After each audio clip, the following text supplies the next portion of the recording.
Hello everyone. I'll be presenting on heritage management of historic sites. So as you all are aware that tourism is a very important sector in India. It is the second largest sector after agriculture. And its importance India is very rich in historic terms and historic monuments. So it's a very important. Along with that, we have to study the heritage management of historic sites and how we carry the management of any particular heritage monuments. So, from my experiences, I'll share some of my experiences from the ongoing sites. So, heritage management. So, what does UNESCO say about heritage management? So, heritage, it is our legacy from the past, what we live with today, and what we pass on to the future generations. Our cultural and natural heritage are both irreplaceable sources of life and inspiration. So, these lines about heritage management are have been put up by the United Nations, by the UNESCO. So, heritage is all about our past. It is our identity. What if we do not retain our identity? It is must for us to retain our identity, because that is how a nation is known to us.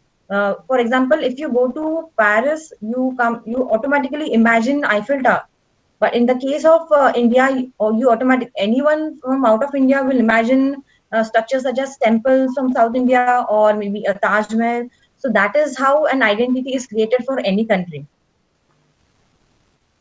And heritage can be in terms of either tangible heritage or intangible. So tangible heritage is all about what we see, what is present around us. So that is tangible heritage. It can be in the form of a monument, a structure, or either even ruins. And intangible heritage is about the culture which surrounds these monuments, the local style of craftsmanship, the local dances, folk songs, art forms, something like that. So that comes under the intangible heritage. And since we have to pass on these heritage structures to our coming generations, it is very important that we restore them. Not just restore them, but restore them in a sustainable manner, so that we also take care of the environment at the same time. So, what is heritage management? So, there are different aspects to it. So, we will begin with the conservation, restoration, repairs, and preservation of any architectural heritage monuments and structures. There are several challenges that comes along with it, but we will start with understanding first what is conservation and why do we require it. So, heritage conservation is about retaining a certain structure with minimum intervention to it. You must have seen that there are certain interventions done to a particular monument wherein very brutally any external factors added to it. Uh, Sorry, am I audible?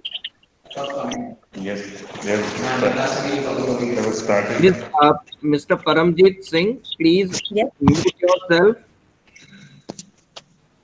Mr. Paramjit Singh, please mute yourself. Oh, sure, sure. Yes, yes. Okay. Uh, Oh, sorry. yeah, no, actually, Miss Nishikanta, in case you find Huh? some kind of a noise, just stop at that particular time. It does happen sometimes. The participants All right. remain without muting themselves. Not not an issue. So it's okay. It's all right. So conservation, we begin the conservation. So how do we begin the conservation of any particular site? So first we visit the site, or even if we, and then we try to find out the history about the site. What is that place exactly? What was its use? When was it made? So for that reason, we begin with the understanding of history, the archival studies, and documentation of the particular site. So for documentation, we usually see to it that we get some archival records of it in the form of either photography or any old drawings, and then we document it. We visit the site, we take a lot of photographs, and then we make drawings out of them, and then we decide कि उसमें कुछ problem है, क्या क्या problem हो सकता है ये मॉन्यूमेंट में, इसको कैसे रिस्टोर करना चाहिए, इसमें ऑलरेडी किसी ने रेस्टोरेशन किया है क्या. So that is how the heritage management plan starts from that point. After studying the site, after knowing what goes into it, and then the report is submitted to the client, and also the requirements of the client is understood कि उनको क्या चाहिए, उनको कुछ particular बात है उसमें जो उनको चाहिए, and then we see to it if it fits with the ethics of the conservation. So कुछ international ethics भी होते हैं conservation के, national है, international level के है, जैसे CPWD है, उन्होंने कुछ सेटअप किया है, जैसे फिर ASI है, Archaeological Survey of India, उन्होंने कुछ सेट किया है. So depending on that, we study everything. और वो साइट कौन सा location, yes location matters a lot किसी भी कंजर्वेशन के लिए. तो वो वहां पे फिर उसके हिसाब से देन वी डिसाइड कि should we go for a 3D mapping of the site और फिजिकल एनालिसिस से ही काम चल जाता है कोई कोई केसेस में. अभी यहाँ पे you can see this the top image that is from the Uparkot Fort. We are currently restoring that project, which is in Gujarat, Junagadh. It is a very nice fort, a very massive, spread over a massive area.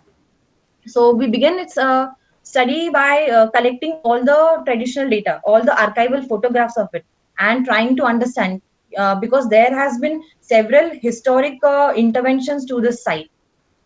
And after that, after understanding all the different Hindu style of architecture and Islamic style of architecture, which is very well blended into the fort, उसके हिसाब से फिर हम लोग report बनाते हैं. And then we decide what will go into the restoration of it. So this is one of the example. This is a convocation hall which is in Mumbai University. We have restored it. आप देख सकते हो कि यहाँ पे ऊपर क्या हालत थी, बहुत खराब कंडीशन थी इस हॉल की. वहां पे काफी डैम्पनेस हुआ था. Since the hall is located in Mumbai University, and Mumbai experiences very high monsoon levels of monsoon levels, and because of that, you could see a lot of dampness over here. So this is how we begin. This is the beginning step of the conservation, that you physically see the site. You recognize what all the glitches that has happened onto the structure, and then we did a very holistic conservation, and you can see the before and after result of it. And उसी का second part है. So after doing all the reports and physical survey, उसके बाद आता है challenges. तो पहले किसी ने कुछ उसमें काम किया है, फिर अदर देन दैट फिर finances is one of the very important challenges that comes into, that has to be considered into a heritage management. It is only after taking into consideration कितना finance है, we can decide the degree of restoration. For example, some clients do not have much of a finances to offer, but at the same time they also want to restore the site. So in that case, we take into consideration कि क्या important है ज्यादा restore करने के लिए. So we generally take up that. For example, अगर structure बहुत ज्यादा weak है and at the same time अगर finances का भी crunch है, तो we see to it that पहले वो structure खड़ा हो ठीक से, and only then after that जो थोड़ा fancy या थोड़ा interior का कुछ होता है, और we take up that. और other than that, I told you about the location. तो हेरिटेज मैनेजमेंट में लोकेशन का भी बहुत इंपॉर्टेंट रोल है, बिकॉज वहां पे मटेरियल्स पहुंचाना, वहां पे लेबर्स को पहुंचाना, वहां पे कोई अगर सब कंसल्टेंट्स है तो उनको साइट पे पहुंचाना, that is again adds up to the finances of the client. और इसीलिए it is considered as a challenge, accessibility is considered as a challenge for heritage management.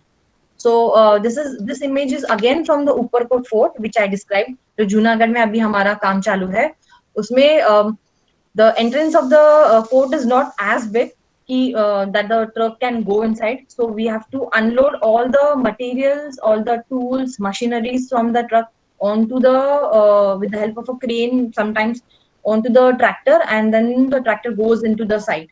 ऐसा है. So again, that is something which adds up to the finances, and we require a lot of labor for it. So as you can see, another very interesting, as I told you कि यहाँ पे tractor है, हमें fort के बाहर ही पूरा unloading करना पड़ता है ट्रैक्टर में, and then this tractor goes into the fort. And as you can see again, this is a crane के पीछे there's a very small opening. So these are again very small challenges. Transportation का है, accessibility का है, and then transportation and accessibility together can add up to the finance part. Financial burden ऐसा है.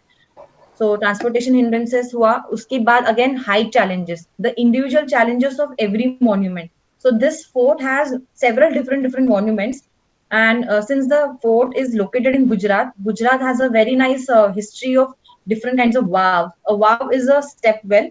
तो यहाँ पे भी this is an अड़ीकड़ी wow.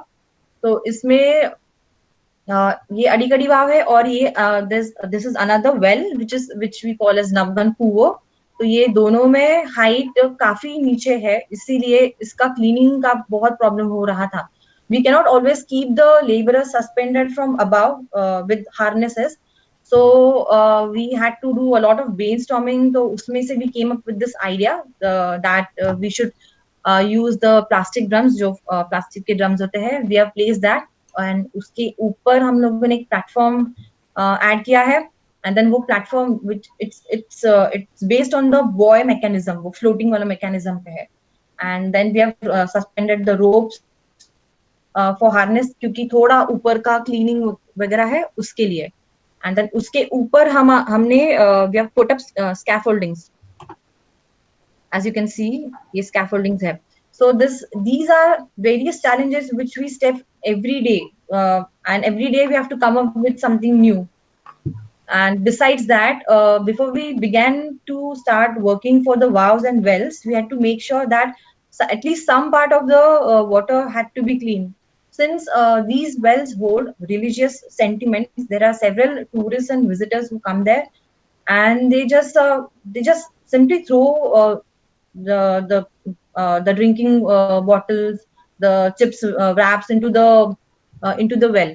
And for that reason, now as a step of management, we have decided that we will be covering up the wells, so that it does not add to the water pollution of this. This was again a very major task for us to clean all the dirt which has fallen into the water.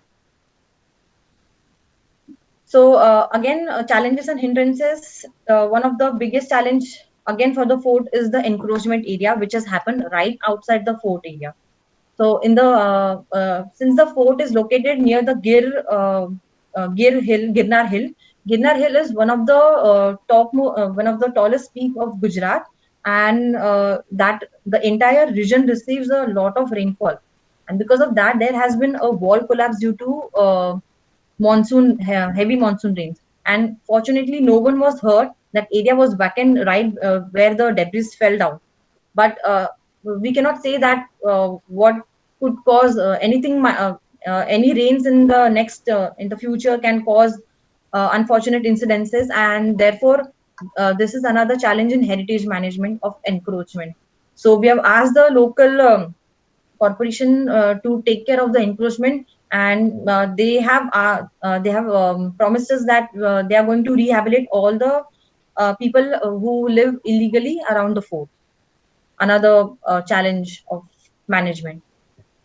So as I was also talking about the interventions, कि किसी ने पहले आके काम किया है, they simply did it without thinking about the finance, because of the finance crunch था, या फिर they did not have much of an idea what to be done.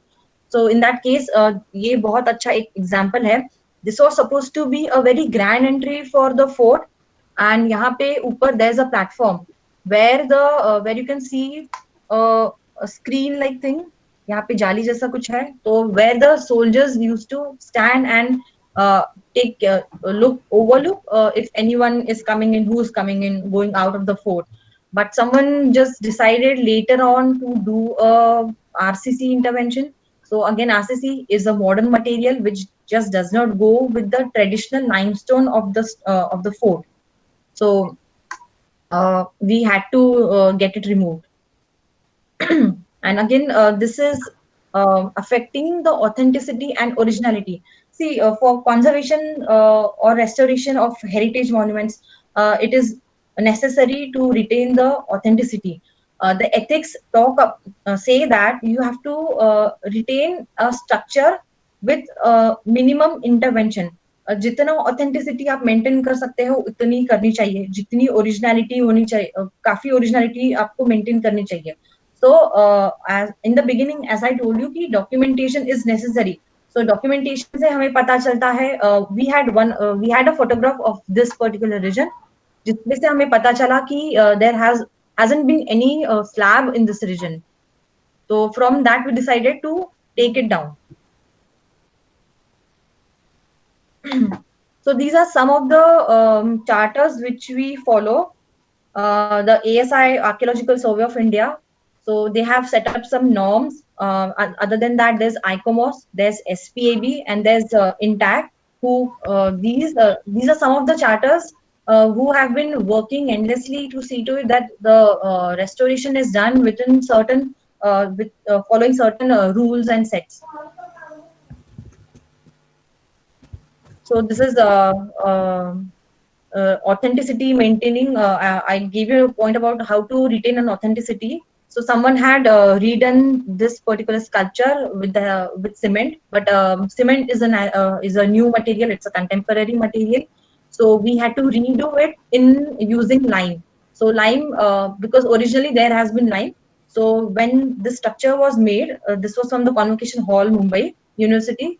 So when the structure was made in that time, India did not had cement, and from that it is very obvious that it has been made in cement, made in lime. The sculpture has been made in lime, and other archival studies had led to it that we found out that originally it was made up of limestone. As you can see in the last image, the sculpture, it is made up of limestone. So we are retaining authenticity. And so as I told you that it has tangible heritage and intangible heritage, two type what comes into heritage. So tangible heritage, what is present around us, that is tangible heritage. So tangible heritage, since we feel what's around us, it has conservation, it has use of traditional materials, documentation, lidar surveys, and challenges and hindrances, all this fall under tangible heritage. And yes, of course, sometimes we have been finding some antiquities on the site, some sculptures or some pottery, or sometimes even cannonballs on the site. So we try to retain them, we try to collect them, retain them, and sometimes we give them away to the museum so they can take care of those antiquities further. So here for one of the project, the Upperkot Fort project, we had to do a drone survey. Since there the fort falls under hill fortification category, there are different categories for fort, and this fort has had a lot of dense vegetation. So we decided we should go for drone. So depending upon the survey, the initial survey, the primary survey is when we decide that what kind of restoration or preservation we should be doing.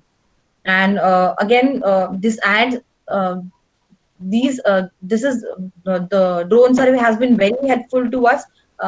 Because of that, we have come to know certain hidden structures which were hidden. And besides that, even since the drone has been flying, we had discovered a chhatri which was present near one of the monuments, which was completely totally hidden under the trees. Another aspect of conservation and restoration is that since that comes under heritage management is now that you have restored the structure, आगे क्या करना है? What should we do with the structure further? How are we going to use the structure further? So पहले the structure had some other use, but now what are we going to do? So another example from Junagadh is this Sardar Patel Gate, which you can see. So this has been constructed by the Babi dynasty, the Nawab dynasty of the Junagadh, as a commercial for commercial purposes. So we had decided to go for the same purpose again. So adaptive reuse, now that you can see, we have restored the entire structure, and then the various commercial offices are government offices are going to be occupied very soon into the buildings. So this is a very nice elaborate buildings which stands in a very nicely kept crescent shape, and it stands right in front of the Junagadh railway station. And other than that, we have another example of adaptive reuse, that is Surat Castle, a castle which is located near the Tapi river. and we have converted it into a museum. Since Surat has been a port city, it has attracted a lot of trade and commerce initially in the history, and because of that, there has been a lot of different historic layers into the fort. So there has been Armenian, there have been Portuguese, there have been the British, and we could find a lot of cannonballs around it and a lot of cannons. So we decided to make a museum out of it because पहले तो castle था, but अभी उसका क्या करना है?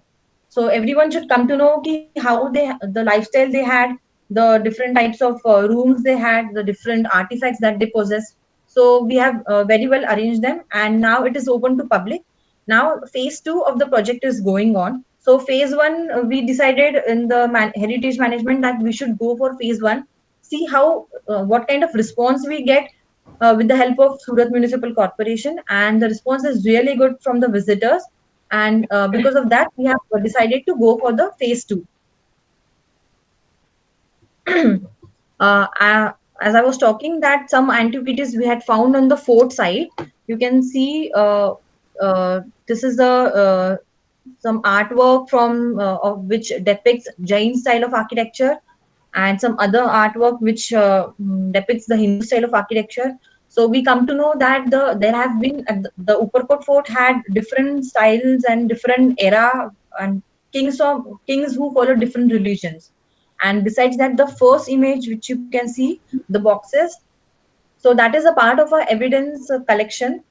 So there is a local style known as the orthodongo method, which is very common on the Saurashtra region of Junagadh. So Junagadh falls in the Saurashtra region of the Gujarat, and they have this lime coating technique. So since lime has been traditionally been used over there, so we could find some coating evidences which we had very carefully collected and kept them, that we have done an evidence study, and based on evidence study we are carrying out a restoration process further, so that if someone questions us or we have to explain how our process has been, so we can explain them that we have gathered some experiences for documentation, and depending upon that we have taken certain decisions for certain type of restoration. And it also comes under the intangible heritage. So intangible heritage is something which we cannot feel or we cannot see, something like a culture. So someone in the past has done some kind of local orthodongo or zikki plaster, as we call it, that kind of coating which we have carried further. The craftsmen who have learned this technique from their ancestors have been doing it even today. So that comes under the retention of the maintenance or retention of the local style, which is intangible heritage.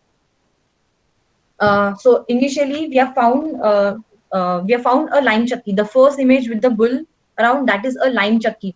तो lime chakki में they used to grind lime, or lime में to gain some strength into the lime they used to add some jaggery है जैसे या google है या fenugreek seeds है for additional strength. So this was the original technique of grinding the lime. Now we have cement the lime mixer, but ये original उनका technique था, and we have restored some similar lime chakkis even at the fort precinct. So उसका जो result है after the application of वो zikki plaster or the local orthodongo method, on the right you can see ये कैसा एक reflective एक glossy finish आया है. You can see the amount of work that must have been that the artists must have put in वो finish लाने के लिए. So this technique is not known to every artist or all parts of India, but it is a very nice local method which we have retained it even today. So as a part of retaining intangible heritage and from evidence collections. So these are some of the initial heritage management processes. Other than that, इसमें skill ये भी आ जाता है कि skill employment आ जाता है या skill training आ जाती है. So people who as I said, people who have learned who have undertaken this form of zikki plaster from their ancestors might tend to forget it, but if we encourage such restorations and such local styles, they can retain the local styles, and at the same time they can implement it, and they can also further pass it on to the next generations.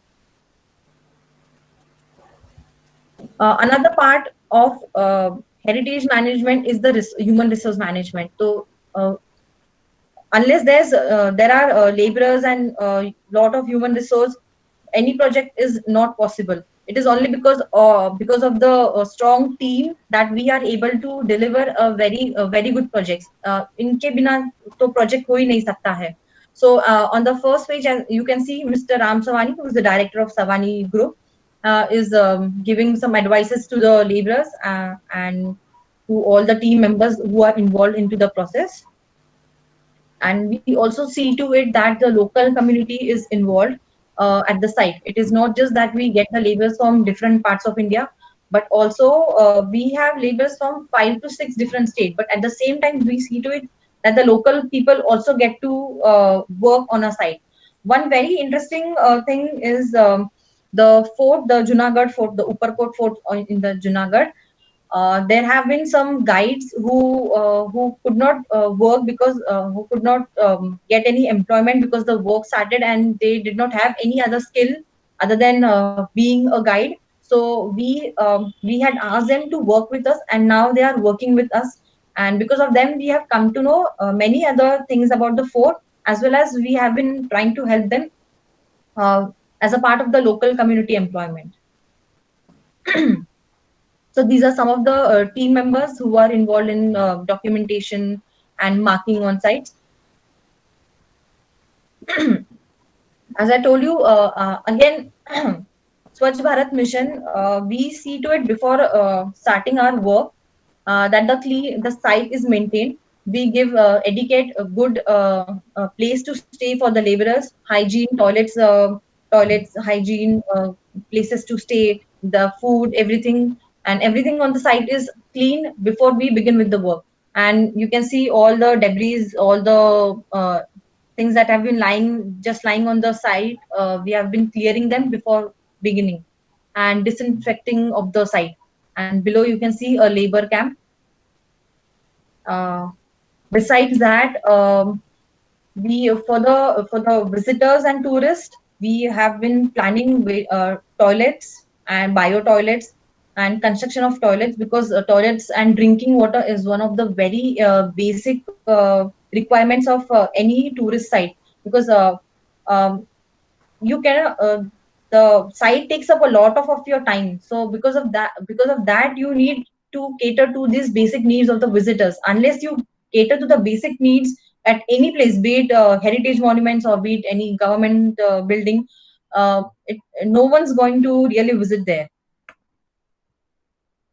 And another effort from us to retain the intangible and local culture or local style is that we have been implementing the, uh, the signboards, the signages, even in Gujarati language, just to maintain the local environment of the area. So yes, it is equally important to cater to different types of tourists, such as some tourists who completely come for religious purpose, or some tourists who are very enthusiastic about history, or adventurers, or even such tourists or visitors such as children. So it is very important that we see to it that everyone who comes to the site is enjoying the site and doesn't get bored because they are not very much interested in history. So these are some of the examples which my colleague Ms. Pratima will take up now.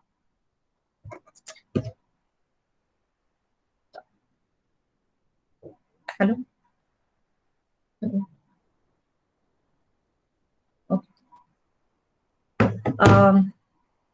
Hemant sir, can you hear me? Yes, Miss Sugandha. Sorry, for some reason my colleague is not able to join in. So is it okay if I continue further? Yes, that is up to you. Yes. All right. I'm extremely sorry for that. So I'll continue further. Okay. So some of the examples of our work is Smart Cities Mission Surat. So we have been working with different schemes of the government, and Surat Castle is one of them. Since Surat falls under a smart city, so they have the local corporation has taken up the castle work, and as you can see, I've written on the right hand side that the Surat Castle's mention has been even done in the Niti Aayog's Heritage Management Report. So you can understand the level of authenticity that we have maintained, and the conservation efforts that we have put up, that Niti Aayog has taken has mentioned it to be a noteworthy example of heritage management. So these are some of the before and after of the project. So before, the condition was really deteriorated, very bad condition, very bad state of the Surat Castle. So with a lot of planning and documentation and evidence collection, archival collection, we have come to this point. So first, in this case, first we study the structural stability. Only if the agar structure stable hai, only then we can ensure the soundness to the safety and soundness to the visitors. So यहाँ पे the structure wasn't in a very good condition, and अंदर बहुत सारा vegetation आ गया था. Even बाहर भी you can see over here बहुत बड़ा एक ficus growth हुआ था यहाँ पे. So we had to clean all that and then begin with the restoration. Again, some examples of the Surat Castle. Here you can see the stones have been deteriorated. यहाँ पे timber भी पूरा decay हो गया था. And this is one of the lobby. यहाँ पे adaptive reuse किया है. We have made it into a museum. So उसका एक this is image of the lobby, and some images from the museum, some displays, and the right hand side top is the audio visual room, where we show documentaries in Gujarati, English, and Hindi about Surat and the history of the Surat Castle. This is another example of Prag Mahal, which is located in Bhuj. So this place had been first hit by earthquake, and the top finial, as you can see on the cursor, this had fallen, and even the balusters they were in a shattered condition because of the earthquake. And we did a very we began with structural restoration, and as we first ensured that the structure is standing in a good condition, and only after that we went inside.